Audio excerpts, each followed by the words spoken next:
Isso é porque você não tem cérebro, respondeu a menina.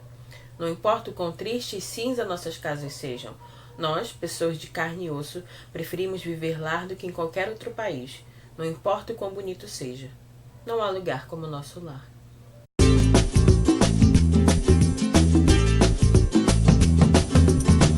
Olá, eu sou a Luma Carneiro, bem-vindo ao canal Extraordinário Leitor Ordinário e a resenha do Mágico de Oz. Eu escolhi o Mágico de Oz para dar continuidade ao meu projeto Leitura Sem Papel porque, sério, eu não tenho nenhuma consistência em leitura de Kindle, então eu tô me forçando aqui no canal. Eu já li O Clube dos Suicidas no Kindle e agora, então, o Mágico de Oz aqui nessa edição da Amazon Clássicos. Vou mostrar a capa pra vocês já viram ela colorida na capa do vídeo e agora, então, vocês vão ter que se contentar com ela em preto e branco. Eia aqui. É um livro que eu ignorei durante muito tempo, sabe? Dizer assim, ai não, tá, eu já passei da fase, chega, sei lá. Mas sério, é um livro formidável, encantador. O livro vai contar a história da Dorothy, e talvez eu fale Alice sem querer, porque eu lembro de Alice no País das Maravilhas, mas é Dorothy, tá? Então, o livro vai contar a história da Dorothy, que vive no Kansas, numa parte onde tudo é cinza, ou seja, muito monótono. Sério, ela é a diversão do local, assim, ela é que ri, ela é que espanta a tia dela, assim, que ela se assusta com o riso da Dorothy, porque não tem motivo pra rir naquele local. Então a gente já vai percebendo a chatice que é aquela vida da Dorothy, em certo sentido. Até que um dia o Totó, e é importante considerar o Totó como a extensão da Dorothy, ele vai, então, quando ventos estão rodeando a casa, se encontrando vento norte e sul, e onde todo mundo tá se escondendo, sei lá, tipo num bunker, ele vai, porque a Dorothy tá pegando ele pra se esconder lá também, né, dessa ventania, ele vai, extensão da Dorothy, pular do colo da Dorothy e se esconder debaixo da cama. E ela meio que perde a entrada no bunker, porque os ventos começam a levantar a casa. E, obviamente, ela e o cachorro, então, estão ali no meio de um ciclone. Acontece então que ela percebe que ela não pode fazer nada naquele local, a não ser deitar e dormir ali perto de um sofá que tá por lá, a cama, enfim. Só que ela acorda a tempo de ver o ciclone aterrissar a casa dela, né, num local distante, no mundo de Oz, no país de Oz, enfim. A casa acaba matando, né, quando aterrissa a bruxa má do oeste. Então os pés da bruxa ficam para fora com os sapatinhos de rubi. O povo que mora ali, que eu só acho que são os Munchkins, eles ficam com medo, porque alguém derrotou a bruxa má do oeste.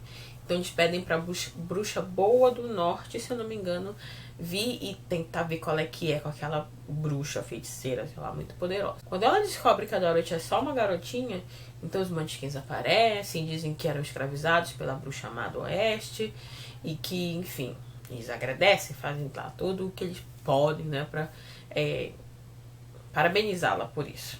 Mas a única coisa que ela quer já desde o início é voltar pro Kansas. A bruxa vai dizer que ela não sabe como, a bruxa boa vai dizer que ela não sabe como devolver a Dorothy ao Kansas, mas que ela pode perguntar para o mágico, para o mago de Oz, em que com certeza ele vai saber ajudá-la. Então ela diz que a Dorothy vai ter que seguir a estrada de tijolos amarelos para chegar até a cidade das Esmeraldas, que é onde o Oz vive. A jornada no início ela é sim solitária, mas logo a Dorothy então vai encontrar o espantalho que fala e que diz que queria ter cérebros, que ele foi inclusive criado no dia anterior, então ele não sabe nada. Ela vai dizer que ela tá indo ver Oz e que o Oz vai ajudar ela a voltar para casa e pode ser que ajude o espantalho a ter cérebros, então ele se une a Dorothy. Ela vai encontrar o lenhador de lata, né, que tá ali na floresta enferrujado há milênios porque ele esqueceu ou que foi pego de surpresa no meio de uma chuva e não teve tempo de se lubrificar. Então ele tá ali há muito tempo, mas o que ele mais quer ter é um coração. Mais pra frente, se eu não me engano, a gente vai conhecer a história dele, que é que ele amava muito uma garota, mas por alguns empecilhos, enfim, até a bruxa, se eu não me engano é a bruxa má do oeste mesmo, faz com que ele vá perdendo alguns membros do corpo e ele vai conseguindo substituí-los por membros de lata, até que ele se transforma então esse homem de lata mesmo, por completo. Mas o que ele mais quer ter é um coração, porque ele já teve, ele amou essa garota e agora ele quer voltar, porque ele se sente o mais insensível dos seres. A Dorothy mais uma vez vai dizer que se Oz pode fazê-la voltar ao Kansas e que se pode dar cérebro ao espantalho, vai poder dar coração, ou um coração, ao homem de lata. Então ainda mais à frente no caminho eles vão ser surpreendidos por um leão que rapidamente também vai se unir à trupe porque vai se dizer um covarde. Porque ele só consegue atacar quem é inferior a ele. E aos que são superiores, ele não consegue, ele foge. Então ele vai dizer que ele é o pior dos seres, porque, né, ele é, na verdade, não só um covarde no sentido de ter medo, mas ele é um covarde por fazer coisas que fazem dele um, sei lá, um canalha, na verdade, né? Mas acontece então, que a Dorothy de novo, se o mago pode me devolver ao Kansas, dá um cérebro ao espantalho, dá um coração ao Homem-de-Lata, ele pode te dar coragem. Agora sim a trupe está reunida, e antes deles chegarem ao Palácio de Oz, eles ainda vão passar por alguns percalços, mas eles chegam lá, e quando eles vão ver Oz, a tarefa não vai ser tão simples. Ele até poderá conceder os desejos de cada um, mas eles vão ter que ir visitar a bruxa má do leste, derrotá-la e trazer a vassoura de volta, se eu não me engano. Eles chegam, então, conseguem chegar, né, perto desse castelo, onde os aliados da Dorothy são derrotados. Ela é presa nesse castelo, mas nesse confronto final ela consegue derrotar a bruxa, porque, enfim, num ataque ela joga um balde de água na bruxa e ela se desfaz toda autopiedosa. É muito engraçada essa parte. Então ela consegue derrotar a bruxa, voltar ao castelo de Oz, e aí a história tá seguindo tudo que a gente sabe que vai ter que acontecer. Mas nesse momento é a melhor parte da história, com certeza. O poderoso mago de Oz, na verdade, é uma farsa. Ele ainda enrola um tempo, né, tentando dizer assim, volte amanhã, ou sei lá, semana que vem eu dou a resposta a vocês. Mas ao ser pressionado, então, ele vai ser revelado que ele é simplesmente um ser humano, que nem a Dorothy, que parou ali e que não se revelou àquele povo inteiro como uma farsa. Ele, como chegou ali pelo céu e tal, todo mundo disse que ele era muito poderoso, por isso ele foi ficando e construiu todo aquele império lá pra ele. Ainda assim, de tanta insistência, ele consegue então dar um coração ao lenhador, ao Homem-de-Lata, enfim, dar cérebro ao espantalho e coragem ao leão por outros meios. A Dorothy, ele não consegue ajudar, porque ele não sabe como, né? Mas ele vai ter ideias. Tipo, se ele veio no balão, eles podem voltar no balão. Só que na hora da fuga, a gente nunca pode esquecer que o Totó é uma extensão da Dorothy. O Totó de novo foge do balão. E aí o balão vai embora com o mago de Oz, que não é mago, coisíssima nenhuma. Então eles vão ter que recorrer agora à bruxa boa do sul, se eu não me engano. E aí ela vai dizer que a Dorothy sempre teve um caminho para voltar para casa, que são os sapatinhos de Rubi. Ela tem que bater 3 vezes, falar lá algum encantamento, e ela volta ao Kansas, aquela coisa cinza, mas que é onde ela pertence no momento. Bacana, né? Mas o filme também tem coisa muito bacana. E para analisar ainda mais o filme, eu vou precisar... Não preciso, mas eu vou contar com a ajuda do Christopher Vogler, o escritor aqui do A Jornada do Escritor, inclusive. Esse livro aqui, ele analisa muitos roteiros de filme. Ele faz... Com certeza, o filme que ele mais vai analisar aqui é O Mágico de Oz. Eu vou fazer uma resenha completinha dele semana que vem, mas por enquanto eu vou só pegar algumas partes aqui para incrementar o vídeo. Uma coisa que ele vai dizer que todas as histórias passam por isso, né? A estrutura para qualquer roteiro de filme e até mesmo de livro é a entrada do mundo comum para o mundo especial. No caso da Dorothy, né? No caso do o Mágico de Oz, isso é muito característico, isso é muito bem definido, principalmente no filme, onde a gente vai ter a primeira parte em sépia e a segunda parte, quando ela entra, né, pra conviver com todas aquelas criaturas, é um filme colorido. E no final volta a ser sépia de novo. Mas a gente pode ver isso em qualquer história contada. Né? Por exemplo, sei lá, num casamento. Quando o filme começa, sei lá, num casamento muito feliz e de repente eles passam por uma crise. Pode resultar em divórcio, ou pode resultar apenas numa separação momentânea, ou nem em separação mesmo, enfim. Essa entrada na crise seria um mundo especial. Eles podem voltar ao mundo comum, né? Podem voltar à unidade do casamento, ou podem continuar no mundo especial, mas tendo aprendido alguma lição, enfim. Então, isso é claro, é muito claro no Mágico de Oz, né? E ele vai também definir, então, alguns arquétipos que são necessários em todas as histórias. Como no caso do Mágico de Oz, a Dorothy vai ter muitos mentores. Ela vai ter a bruxa boa como primeira mentora. Ela vai ter os 3 aliados ali, né, como mentores. O professor Marvel lá no início, ainda no mundo comum, que é o primeiro que faz com que a Dorothy entenda que ela não tem que fugir de onde ela pertence, onde ela mora. A gente vai ter no livro também, né? A Bruxa Boa do Sul, quem mais? O próprio Totó, de uma certa maneira. Então é uma história onde ela é mentoreada por muita gente. Já os aliados dela, né? É importante dizer, né? Assim, principalmente os três, né? O Leão, o Homem de Lata e o Espantalho, eles ainda vão ter trocas de arquétipos. Por enquanto eles são aliados, mas é uma troca meio fictícia. Mas ela joga a luz para outros tipos de troca. Quando, por exemplo, no filme, quando eles precisam resgatar a Dorothy, eles vão se fantasiar de inimigo, né? De antagonista, talvez, né? Quando eles se fantasiam ali dos guardas que deveriam proteger a Bruxa Má do Leste. Acontece que a Dorothy também muda, né? Por exemplo, de protagonista ou de heroína no início, onde ela conseguiu matar a bruxa, onde ela ajuda, né, aqueles seres ao longo da estrada, ela se transforma também em vítima. Por exemplo, ali quando ela está trancafiada no castelo da Bruxa Má, ou até mesmo quando o Professor Marvel diz pra ela que ela, tipo, ele não vai poder ajudá-la do jeito que ela imagina que ele poderia. Então, essas trocas, elas são importantes também na minha história.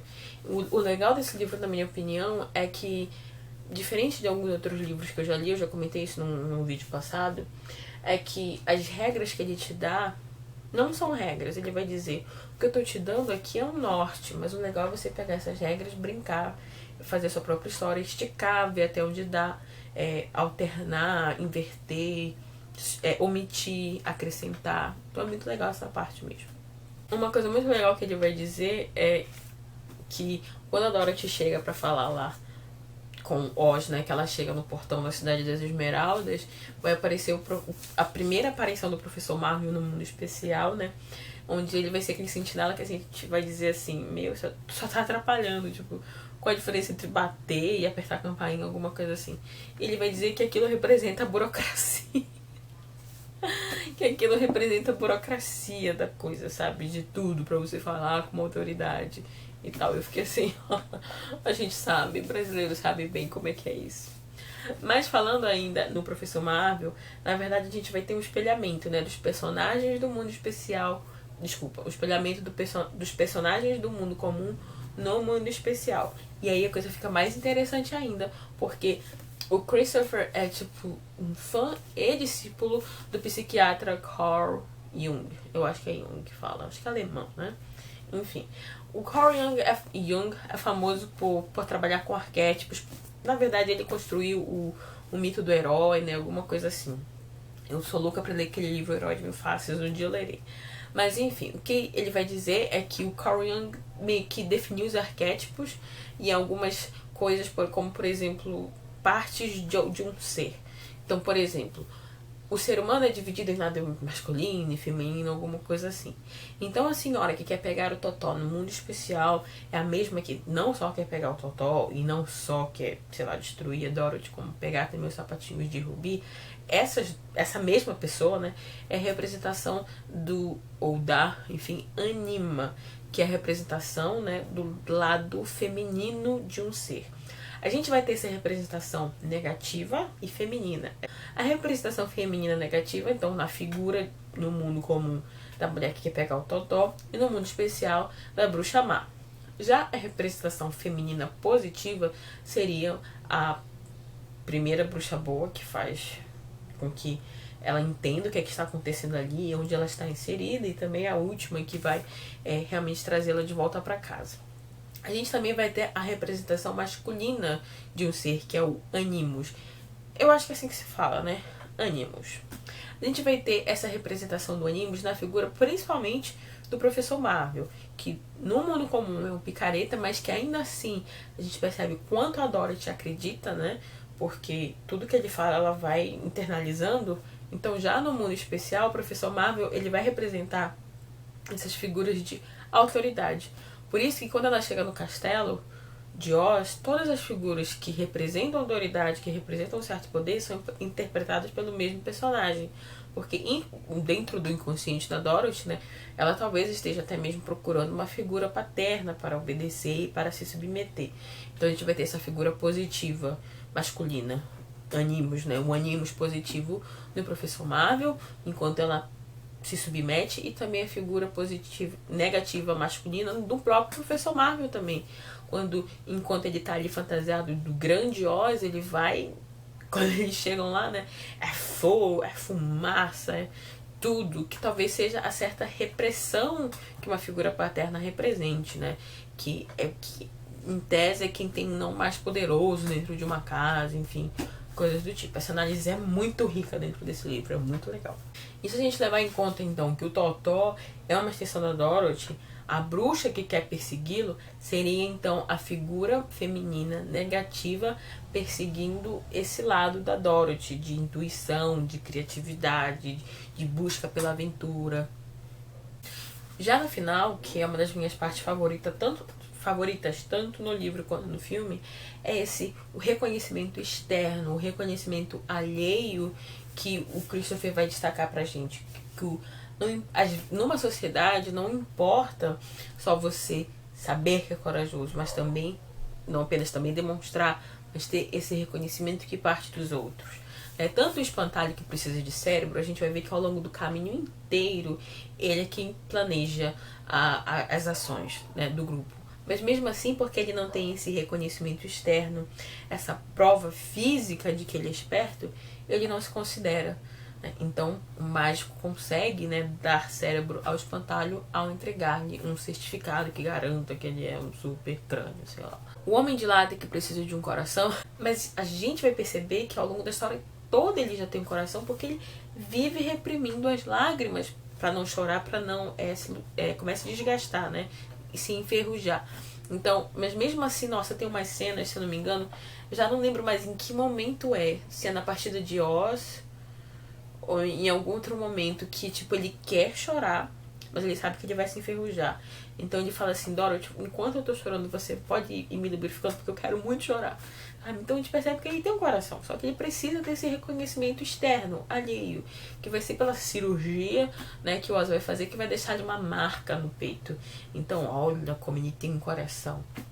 Já no caso do leão, a gente vai perceber, né, na verdade o Professor Marvel vai dizer pra gente que a verdadeira coragem não é não sentir medo, mas mesmo diante do medo, a gente ultrapassar os limites ou enfrentar o obstáculo, né? É isso que faz ainda com que a coragem seja mais exaltada.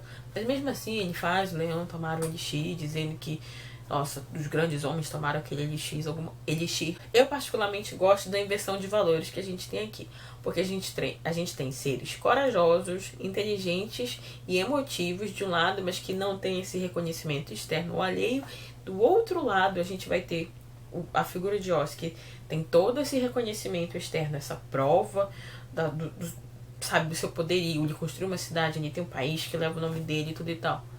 Mas ele é uma farsa. Ele que tem todas essas peças importantes, né, para ser um grande homem, ele acaba se mostrando, aí sim, né, na minha opinião, ele vai se mostrar então um covarde, porque ele não consegue encarar e contar a verdade. Ele vai ser uma pessoa fria, né, porque ele engana aquelas pessoas e não se sente verdadeiro. Ele se sente mal por si, mas não mal pelas pessoas. Ele sente medo do que as pessoas podem fazer com ele. Ele é um covarde porque ele faz tudo isso, né? Ele que é o covarde, o sem coração e o que não consegue simplesmente raciocinar que se ele veio de balão, ele pode voltar de balão também, né? Na verdade, ele é a verdadeira figura do espantalho, do homem de lata e do leão. Eu gosto dessa inversão, honestamente. O Christopher vai dizer também que o Totó, quando ele foge do balão, o que ele tá dizendo? A gente veio pra cá de mágica, ou de um modo mágico. Nós vamos voltar de um modo mágico também. O Christopher também vai dizer que às vezes a gente volta com um souvenir, uma lembrança do mundo especial para o mundo comum. No caso, a gente até espera que talvez a Dorothy apareça com sapatinhos de rubi.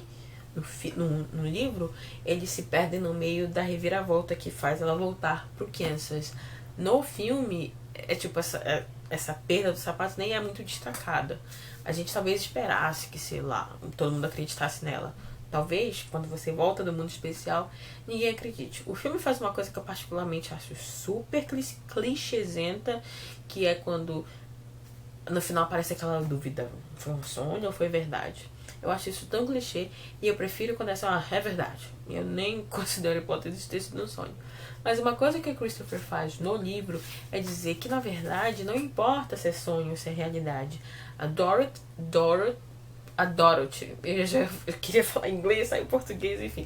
A Dorothy esteve lá porque ela aprendeu uma lição, né? Que é não só no sentido de voltar para casa porque lá é o meu lugar. Na verdade, ela aprendeu a estar contente, né? Essa é a lição. Porque ela poderia, sei lá, querer ficar em Oz, que tem 1000 aventuras e, enfim, tudo que uma criança quer. Mas ela aprendeu a estar contente, essa é a lição. Aonde ela estiver, né? O lar é onde ela verdadeiramente está. E o autor aqui do livro continua dizendo que geralmente numa história, há no final a checagem de se a lição foi aprendida. E no filme, essa parte da história é realmente literal. Porque quando a bruxa boa vai dizer ela tinha que aprender a lição, um dos aliados, que eu já não lembro qual, eu acho que é um homem de lata, vai dizer: você aprendeu a lição, Dorothy? Diga, sabe? Que coisa mais literal do que isso? E aí ela vai dizer: there is no place like home, né? Enfim, é um livro muito legal, um livro que realmente, da forma que o Christopher analisa aqui, uma história, o filme, né, ainda mais, eu acho que o filme é melhor trabalhado em certas partes, porque o clímax é melhor, o conflito inicial é desenvolvido, tipo, a Dorothy quer ir para outro lugar, ela tá cansada daquilo dali. No livro isso não é tão explícito assim, mas realmente, que livro. Olha, cada vez mais eu acredito que mais histórias infantis me encantam, sabe? Eu nunca fui contra histórias infantis. Só que eu passei um tempo da minha vida achando que histórias infantis eram histórias infantis. E não necessariamente. E eu acho muito bonitinho quando um herói, uma heroína, enfim, um protagonista, ele não só, como é que eu posso dizer, ensina lições, como ele aprende. E a Dorothy, durante o livro, filme inteiro, tá aprendendo e ensinando lições, aprendendo e ensinando lições. O autor, nessa edição que eu li aqui da Amazon, no Kindle, ele vai dizer que essa era uma história para crianças, assim, sabe? Tipo, não tente ver muito além disso. Só que, gente, há tanta leitura, sabe? Há tanta análise. O que eu trouxe aqui foi só uma análise em termos de roteiro, de história. Talvez um pouco de psicologia aqui, mas muito pouco. Essa, com certeza, é uma obra aberta a vários pontos de vista. E eu vi acho que 2 ou 3 desenhos aqui no YouTube e cada uma ia por um lado e que faz total sentido, sabe? Então realmente é um livro muito profundo, de verdade, tá? Então, livros para crianças, mais um, né? Livro para criança de todas as idades, independente do que o autor disse pra gente. Enfim, se você gostou do vídeo, por favor, não se esqueça de deixar a sua curtida. Se gostou de outros vídeos aqui no canal, não se esqueça de deixar a inscrição. Eu vejo você no próximo vídeo. Obrigada pela visita. Volte sempre.